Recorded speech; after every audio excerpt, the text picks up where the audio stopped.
Bismillahirrahmanirrahim. Alhamdulillahirabbil alamin.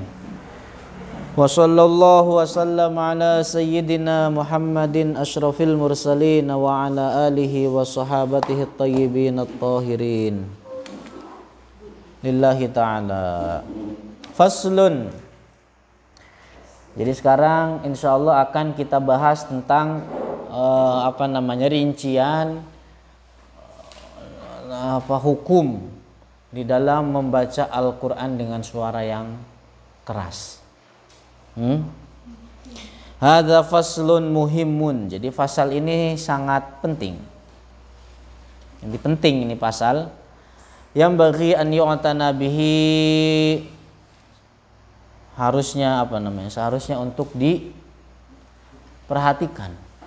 Semestinya harus diperhatikan.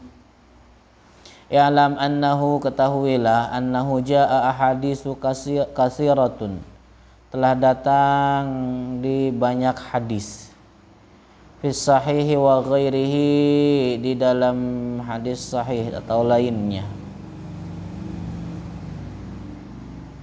dalatun yang menunjukkan ala istihbabi raf'i sauti bil qiraah, tentang anjuran di dalam mengangkat suara ketika membaca. Artinya mengangkat suara ya kedengaran oleh sendirinya, bukan gogorowokan. Wajaat asarun, dan telah datang juga asar, artinya perkataan dan perbuatan para ulama, dalatun yang menunjukkan ala istihbabil ikhtifai wa khafdi sauti, yang menunjukkan anjuran untuk baca pelan dan merendahkan suara. Jadi ini datang. Wasanadkuru, dan akan kita sebutkan minha, dari permasalahan ini, porofan yasiron, ya sedikit, secara ringkas, isyaratan ila asliha, sebagai bentuk isyarat kepada asalnya insyaallah. Jadi kepada isyarat terhadap asal pokok permasalahan. Qala Abu Hamidin al-Ghazali, telah berkata Al-Imam Abu Hamid al-Ghazali, wa ghairuhu, dan lain-lain, minal ulama'i, dari para ulama, wa tariqul jam'i bainal ahadisi wal asaril mukhtalifah. Dan jadi kan tadi di dalam hadis dijelaskan anjuran untuk angkat suara, tapi ada juga asar dari para yang menunjukkan untuk merendahkan suara. Nah, sekarang Imam Ghazali bagaimana menggabungkan pendapat ini dengan pendapat ini. Nah, jadi Thariqul jam'i, metode di dalam menggabungkan bainal ahadis, di antara hadis-hadis, wal asaril mukhtalifah, dan asar-asar yang berbeda, fi hadza, di dalam hal ini, annal israra, bahwa membaca dengan suara ringan, dengan suara pelan, israr, gitu, ab'adu minar riya, lebih jauh, artinya lebih kemungkinan terjerumus kepada riya itu jauh daripada yang dengan suara kencang. Paham?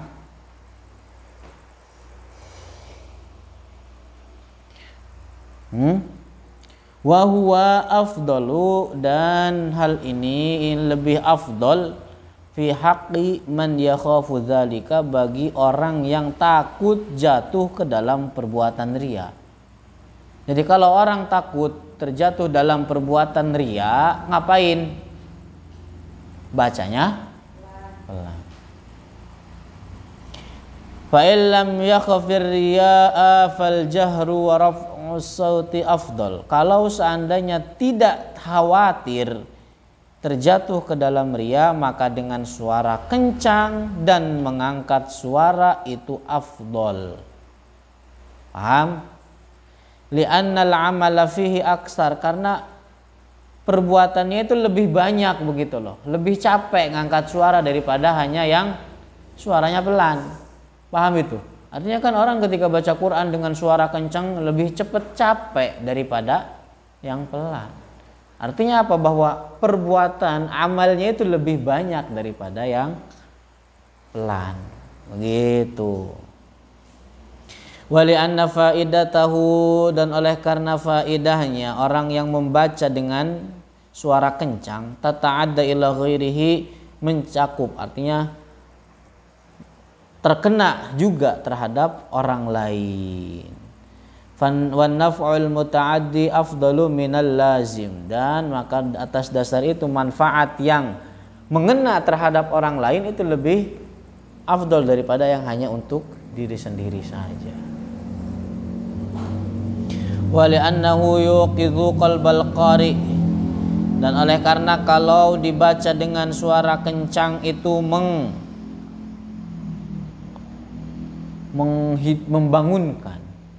membangunkan hati yang membacanya. Wa yajma'u hammahu ilal fikri fihi, dan mengumpulkan keinginan, tekad di dalam bertafakkur di dalam apa yang dibaca. Wa yasrifu sam'ahu ilaihi, dan memalingkan pendengaran dia kepada bacaannya. Artinya apa? Dianya juga mendengar, orang lain mendengar juga. Wa yatrudun nauma, dan menolak tidur tuh. Apalagi gampang tunduh. Kayak di pondok-pondok lain. Pondok-pondok lain itu kalau udah makan pagi ngapalin Quran, ngantuk mereka. Baru 5 menit, 10 menit tidur. Itu di pondok lain. Kalau di sini mah enggak. Kalau jangan disebut. Enggak ada.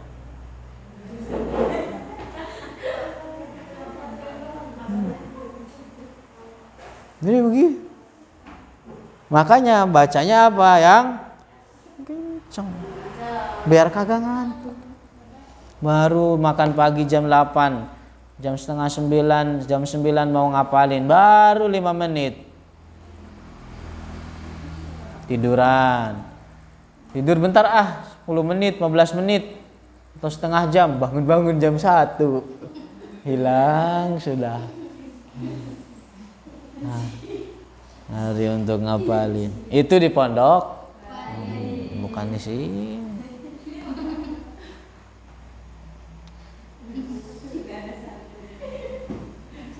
Terus wa yazidu fin nasyati, dan menambah semangat.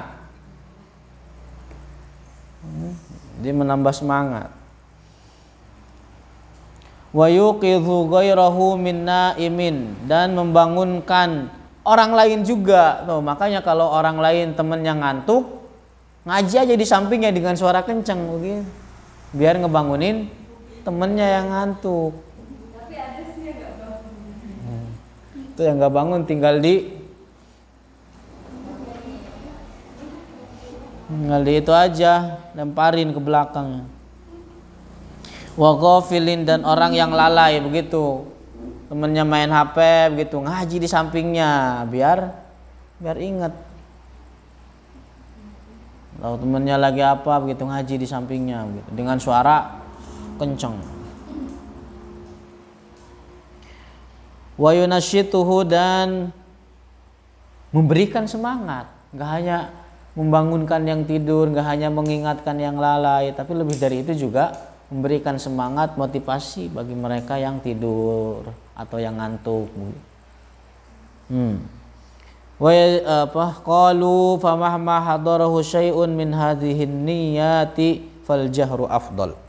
Nah, makanya apa? Ulama mengatakan selama hadir di dalam dirinya dari niat-niat yang tadi tuh. Jadi saya baca Quran dengan suara kenceng biar saya nggak ngantuk dah. Maka apa? Itu afdolnya adalah dibaca dengan kencang. Paham itu? Afdolnya dibaca dengan suara kencang. Saya pengen baca Quran biar dengan suara kencang, biar teman saya yang lagi main-main begitu ingat juga. Jadi selama masih ada niat-niat ini, yang jahar adalah afdol. Fa in ijtama'at hadhihi niyatu tadha'afal ajru. Kalau seandainya niat-niat ini terkumpul, maka pahalanya berlipat-lipat tuh. Jadi misalkan apa? Dia niat baca Quran dengan suara keras, jadi pahalanya lebih afdol daripada yang asror. Kalau seandainya tadi tidak takut riya karena amalnya lebih banyak. Kemudian ketika dia meniatkan lagi agar memberikan semangat kepada temannya yang di samping yang nundutan ngantuk, jadi pahala lagi. Semakin banyak dia mengumpulkan niat-niat ini, ya semakin banyak pahala berlipat yang dia dapatkan. Qala al-Ghazali, telah berkata al-Imam al-Ghazali, lihadza qulna al-qira'atu fil mushafi afdal. Jadi oleh karena itu kita mengatakan bahwa membaca Al-Quran dari mushaf, artinya dengan jalan melihat terhadap mushaf, itu afdal, lebih utama. Fahadza hukmul mas'alati, dan ini adalah hukum permasalahan. Wa amal asarul mangkulatu fakasiratun, adapun asar yang mangkulah dinukil, fakasiratun itu sangat banyak. Wa ana usyiru, dan saya, kata An-Nawawi, mengisyaratkan ila atrafin min ba'diha, kepada sebagian permasalahan saja, atau kepada sebagian asar-asar saja. Sabata fi sahih, telah sabit di dalam sahih, an Abi Hurairah, dari Abu Hurairah radhiyallahu anhu, qala sami'tu Rasulullah yaqul, bahwa saya mendengar Rasulullah mengatakan, ma adzinallahu li syai'in ma adzina li nabiyyin hasanis sauti yataghanna bil qur'ani yajharu bihi.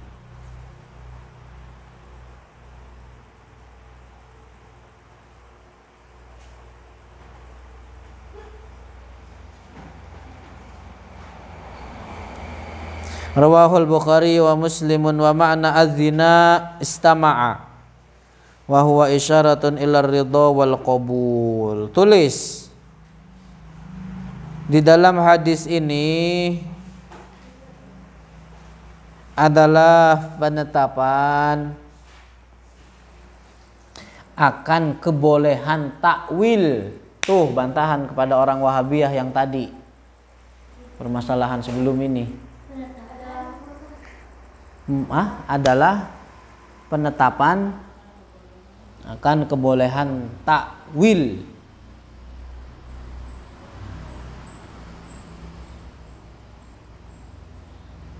Artinya takwil itu memalingkan satu nas, memalingkan satu ayat dari zahirnya. Contohnya yadullahi fawqa aydihim, misalkan. Yad, zahirnya apa? Yang pertama terbersit di kepala manusia adalah yad dengan artian tangan. Nah, ditakwil artinya dipalingkan dari makna zahir tersebut kepada makna yang lain. Kenapa? Karena agar sejalan dengan ayat muhkamat. Ayat muhkamat itu ayat yang pemaknaannya jelas, artinya tidak mengandung makna lain. Contohnya laisa kamitslihi syai', maknanya itu ayat muhkamat jelas bahwa Allah tidak memiliki keserupaan dengan segala sesuatu apapun dari makhluknya. Kalau seandainya ditetapkan makna yad di situ adalah tangan dengan makna anggota badan, tentu akan menyalahi laisa kamitslihi syai'. Itu pembagiannya. Jadi dalam Ali Imran ayat berapa itu? Ayat 7.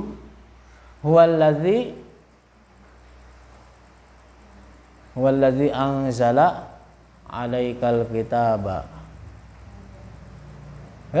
Payah lu.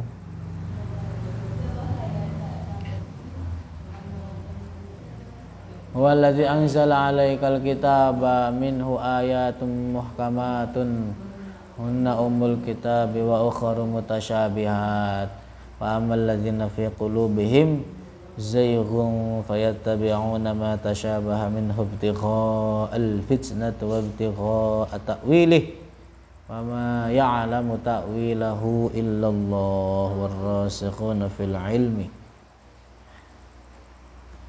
Murajaah lagi, murajaah. Terus Wa an Abi Musa al-Asy'ari radhiyallahu anhu. Kemudian dari sahabat Abu Musa al-Asy'ari radhiyallahu anhu anna Rasulullah sallallahu alaihi wasallam qala lah. Wa Rasulullah berkata kepada Abu Musa, utita mizmaran min mazamiri ali Dawud. Tulis Mazamiri Dawud. Mizmar itu kan secara letter like-nya adalah seruling. Tulis makna dari hadis ini. Mizmar Dawud atau Mazamiri Dawud maknanya adalah suaranya Nabi Dawud itu sangat indah.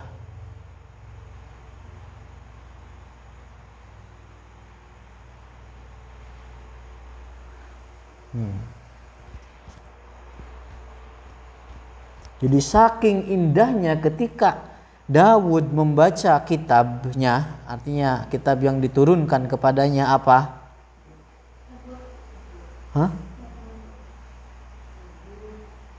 Zabur. Maka apa? Ketika beliau membaca Zabur yang diturunkan kepada beliau apa? Gunung-gunung itu bertasbih bersama Nabi Daud karena saking bagusnya suara Nabi Daud.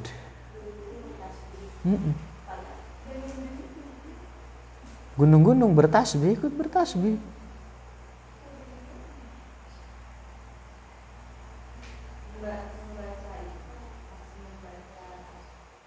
Ya, artinya apa? Memuji terhadap Allah, mensucikan Allah. Itu. Paham itu? Nah, sekarang Rasulullah mengatakan terhadap Abu Musa al-Asy'ari dan bahwa engkau Abu Musa al-Asy'ari suaramu bagus begitu loh, seperti Nabi Dawud atau keturunannya Nabi Dawud. Paham itu? Rawahul Bukhari wa Muslimun wa fi riwayatin li Muslimin anna Rasulullah sallallahu alaihi wasallam qala lahu. Dan dalam riwayat hadis Muslim bahwa Rasulullah berkata kepada Abu Musa al-Asy'ari. Siapa Abu Musa al-Asy'ari? Adalah moyangnya Abu Hasan al-Asy'ari, Imam Ahlus Sunnah wal Jamaah, Abul Hasan al-Asy'ari. Beliau adalah yang membawa atau yang turun kepada Abu Musa al-Asy'ari firman Allah, ya ayyuhalladzina amanu, wahai orang-orang yang beriman, mayyartadda minkum an dinihi fasawfa ya'tillahu biqaumin yuhibbuhum wa yuhibbunah adillatin 'alal muslimin a'izzatin 'alal kafirin yujahidu fi sabilillahi wa la yakhafuna lawmata la'im dzalika fadlullahi yu'tihi man yasha. Itu yang dimaksud dengan ayat itu adalah Abu Musa al-Asy'ari dengan kaumnya. Jadi apa? Ketika wahai orang-orang yang beriman, ketika sebagian orang dari kalian ada yang murtad, keluar dari agama Islam, maka Allah akan mengutus suatu kaum yang mana kaum tersebut itu dicintai oleh Allah dan mereka mencintai terhadap Allah. Mereka lembut, mereka lemah lembut terhadap orang-orang mukmin, dan aizzatin alal kafirina, keras terhadap orang-orang kafir. Para ulama mengatakan bahwa ketika dikatakan kaum, maka mencakup di dalamnya adalah keturunannya juga. Keturunan dari Abu Musa al-Asy'ari, yaitu adalah Abul Hasan al-Asy'ari. Yang mana berarti beliau selaku kaum Ahlus Sunnah juga mendapatkan kabar gembira akan masuk ke dalamnya bisyarah atau kabar gembira dari ayat tersebut. Jadi ayat tersebut isinya pujian. Pujian. Keadaannya begitu. Jadi di mana di tengah kaum Muhammad ini di sekitaran abad 3, abad 300 atau tahun 300 Hijriah akhir-akhirnya itu muncul golongan Mu'tazilah. Mu'tazilah bid'ah Mu'tazilah dan banyak sebenarnya golongan lainnya. Itu kan apa? Gambarnya persis ketika banyak mereka yang keluar dari agama Islam karena meyakini keyakinan Mu'tazilah, mengatakan bahwa Allah bahwa hamba dapat menciptakan perbuatan yang disengaja. Itu adalah keyakinan kufur. Datang Al-Asy'ari memberantas Mu'tazilah. Artinya keras terhadap mereka dengan bantahan-bantahan. Maksudnya begitu, dengan ilmiah. Itu yang dimaksud. Bukan kayak orang di zaman sekarang yang mengaku moderat, belagu sok moderat, tapi mencampur adukan antara kufur dengan iman, antara hak dengan batil, tidak mengkelaskan, tidak mengkoridorkan sesuai tempatnya masing-masing. Bagus sok moderat, kagak paham yang beginian.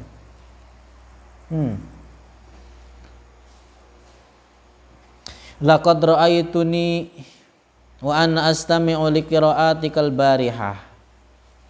Rawahu Muslimun min riwayati Buraidah bin Al-Husayb. Wa an Fadalah bin Ubaid radhiyallahu anhu qala Rasulullah sallallahu alaihi wasallam lallahu ashaddu adzanan ila rajuli. Tulis di situ harokatin, la, pakai la, bukan lallahu asyaddu adzanan ila rajuli hasanis sauti bil qur'ani min sahibil al-qainati ila qainati. Rawahu Ibnu Majah.